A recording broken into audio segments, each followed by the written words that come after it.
Wait. You didn't watch part 1 of this series? Go watch it right now before you watch this one. But other than that, I hope you're having a blessed day today, and let's get to the video. In today's video, we got David Tesla driver caught in Celeste secret hideout exposed. Let's do it. There could have been greater plans as far as getting rid of her, and it's scary, sadistic stuff. I mean, it comes very close to the camera. You can see the person, and you can see what they're wearing something pretty distinctive. Private investigator Steve Fisher has obtained video from the last time David's Tesla was moved on the 29th of July before he left on tour, presumably it being moved with Celeste's body inside of it. And Steve Fisher said that he was able to identify the driver. We have also discovered a secret second rental property that David was hiding Celeste in, and presumably where he killed her. We may actually be getting an arrest soon. Not only that, but you also So she wasn't killed at the party is what you're saying.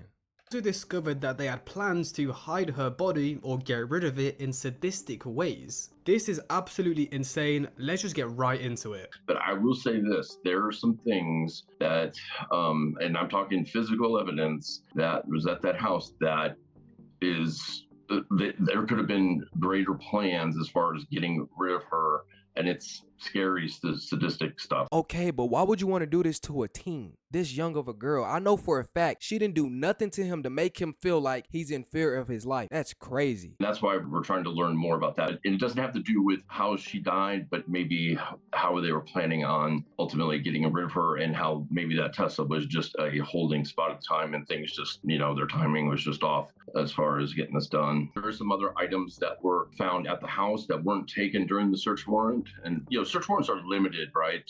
They can't just go take everything. Wait, so search warrants, when they bring one to your crib, they can't just take everything? I thought they could come in, bargain, and take whatever as they need as evidence. I didn't know that. Or was, because we haven't seen it, and that's what we'd like to see. But there were some things that were not taken into custody of LAPD that we think are significant, and including digital media and some other things that really help nail down timeline and things like that. So, if you didn't know already, the homeowner of David's Hollywood rental home hired this PI, David Fisher. Now, the reason he hired him is because he, of course, owns this very luxury, very expensive property in the hills. I still don't believe that this homeowner just doesn't have no type of footage. That doesn't make no sense. So to, I guess, protect the house, potentially protect the value of the house, he wants to know what happened, did anything happen inside of the house, so he can let the next buyer or renter know. And it's clear this guy has been doing some crazy FBI work. He said that apparently he has proof that they had sadistic ways of trying to hide it or trying to get rid of her. My guess is because earlier in that clip, he said that apparently the homeowner returned to the house and there was stuff that the police didn't take. Yeah, that doesn't make any sense at all. I thought you could take whatever and you're supposed to take everything. I'm telling y'all, something is being hidden, bro. It would have helped them in the case. So I'm presuming once David moved out, they maybe found like weapons or like blades or maybe like stuff to dissolve the body, like those special scientific ingredients that you see in like Breaking Bad. And the police didn't take those, which is why the homeowner or the PI were able to make this comment and say they have proof that apparently they had sadistic plans of how they were going to get rid of her. And it makes sense. Why would you leave a girl you were dating or grooming in the trunk of a car that's registered to you? That body probably wasn't supposed to stay there. They probably had plans to dispose of it, get rid of it, but the tour came about and they never got around to it. And another thing, let's not forget that he's grooming a girl that was, what, 14, 15. And then at that, you're going to kill her, my nigga? That's crazy. I've seen the car driven to that spot. They left town right after that. I'm certain that is the last time the car was driven. It was put there with her in the front trunk. And there's one weird detail about what you could, well, there's a lot of weird details. There was an air freshener that was found in the car at this point that we see on our screen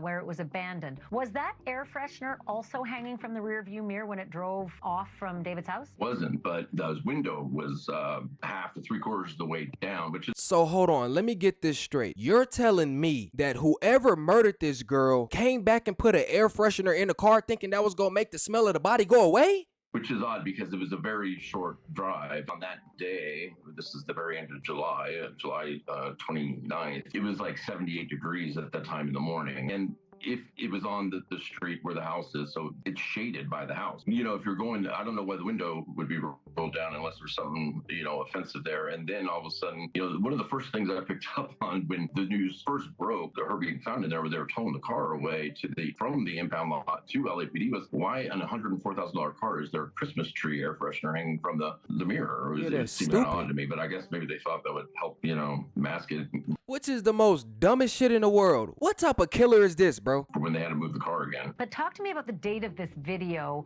July 29th, and talk to me about what you saw. What did you see in terms of the identity of the person driving through that open window? So it's very clearly that Tesla, because the Tesla has that tape on the rear spoiler for whatever reason. I don't know why it's there. Also, it was just like it is in that picture. It was that dirty, except you could tell that they had run the windshield wiper like once to clear the dirt away so they could see. It comes very close to the camera, although there is some motion blur, but you can see the person and you can see what they're wearing, something pretty distinctive. And there's photos that I have from 12 hours earlier, person at the house wearing the same thing. From the time the Tesla was left there, he literally immediately started the tour. I'll tell you, that Tesla was moved and literally a bus departed for tour. So that doesn't make any sense. She gets murdered and he flees off. That's kind of like him leaving the country, but not necessarily he's on tour. It don't make sense to me. So the next thing the PI spoke about was how he was going around home to home in Beverly Hills or in Hollywood Hills, wherever David lives, and he managed to find CCTV and identify the driver of the Tesla of David. And this is what I said in the last video, if you remember. There's a neighborhood full of mansions and you're telling me you couldn't find out one camera that can catch that person. David's Tesla. So the car was last moved on the 29th of July in 2025, which apparently they set off on tour on that day. You guys will hear it in the clip, I'll add it in. Literally the car was moved and then they set off on tour. The coach was there, they went. Now, we have very good theories on who this was, but I'll get into that later in the video because I want to put the facts first, then we can yap about theories and stuff like that later on. So Steve Fisher said that apparently the driver was driving around with the windows down and that he didn't have an air refreshener in it, which is weird because when the car was impounded, it did have a car air freshener in it. So did the driver roll the window down because maybe it stank? Steve Fisher said that on that day it was 78 degrees Fahrenheit, so maybe that's why I had the windows down. You know, I think that's a valid excuse, but some people are saying he had the windows down because it stank so bad. But Tesla has great technology to, I'm pretty sure they can track where this person went, because if there wasn't a car freshener in that car, I am pretty sure you can look on a camera, a store, something somewhere, bro, track it down, its route. They're acting slow. Celeste's body was in the car. But yeah, I just think it's so crazy that apparently now we've got the driver, the last person to move the car. This PI is probably going to turn this evidence over to the police, and again, I think an arrest could be coming soon. Now I say that, but you know, the police still have to build a case and put together a lot of evidence, so it could take longer. However, this could be the big piece. That there's only one key to that house. We also have evidence that while David was on tour at the time between the Tesla being found and the search warrant being served, David was on tour, but somebody was in that house. There was actually a report made, not with police, but that homeowner association has a robust private security company, and we've gotten videos from them and reports. And so who had that key is probably the same person that, you know, had access to the Tesla. So he also said there was only one key to the house, which I think is quite interesting because it means, you know, there isn't multiple people getting in and out because there's only one key. Now that's what the homeowner said. Maybe David cloned the key, or you know, he had another one made. He also said that someone was living at the house whilst David was on tour and had access to David's Tesla. Now this is where it gets weird because it seems like a lot of people were in on it. Maybe not a lot of people, but David definitely had an accomplice. Right. When it was moved to that position, it was already like that. So that car had not been used in a very long time. It was super dirty, caked on dirt. I'll tell you, this was in late July. We also got media that car was used a lot. David even spoke about it in Instagram videos. He took it to a detail shop and stuff like that. And then all of a sudden, the very beginning of the year, that car, something happens, and that car's doesn't show up anymore. It's not used. It seems to disappear. And then that red Tesla learned, which we didn't know until the search warrant was served, that there's a red Tesla on the garage. I guarantee you, if he's not the one to get convicted, there's gonna be somebody who's paid a very nice penny to take the downfall for it. I guarantee you. Which I can tell you was at least on February 1st. I'll say the last photo that we have of Celeste is January 2nd, 2025. Okay, now that's significant because we were wondering when, she was last seen alive, there was that surveillance footage of her seemingly running away from her neighborhood. And that was September of 24, I believe. So we didn't have anything. We were like, where was this girl in 2025? But we do have a photo of her on July 2nd, early in the morning, July 2nd, 2025. I tend to believe it happened a while ago, a long time ago. And I think January, February, things changed. I mean, you can see it in the photos and everything. And I also think... And this gets even... Okay, let's just say that they do put it on somebody else, that they killed them, even though we know it was him, right? He still took this girl and she was gone for months from her family. And she was, what, 14, 15, right? And he's in his 20s, my nigga. Like, he still needs to go to jail. She's a kid. Weirder. David abandoned his black Tesla around January because he went and leased a new one. And the tags on his black Tesla were expired, or I think it was the registration. Steve Fisher even said things apparently changed in January/February. And the last photos we got of her was in January. So he got a new Tesla after this, he leased. Does that make any sense? Stop acting, y'all gotta stop acting stupid. Of Celeste, I mean. So if you're asking me, they're clearly suggesting she was killed around that time, in January or February. David abandoned his black Tesla, he leased a new one, the red one, and the last photos we got of Celeste was in January. Was she dead since then? I mean, that would be absolutely insane. There's no way this girl was dead for 8 months. If a body is, hidden, dead for 8 months, surely by the time September rolls around, that body's like gone completely, like just bones. There's no way a body can stay with flesh for 8 months. But we gotta be honest here. We're not dealing with a actual professional killer. This was a sloppy job. Like, clearly didn't know what the fuck they were doing. But it is weird how David abandoned his $100,000 Tesla and leased a new one. And the fact that the last pictures we got of David and Celeste was in January. This case is literally hurting my head so much. It's such a shame that this PI cannot reveal who the driver is. But I guess it's kind of good because it means it won't create like this media circus and the police can just do their investigation and get on with it instead of trying to do press conferences and stuff like that. So when people also think he had another house, the private investigator also mentioned it a little bit in those YouTube clips. However, okay, let's read this real quick. The update private investigator case thinks that Celeste Rivas died early 2025 at another home David was renting that is 1 mile down the same street she was found. He also alludes that David's friend Neo may have been the one to move the Tesla. What do y'all think?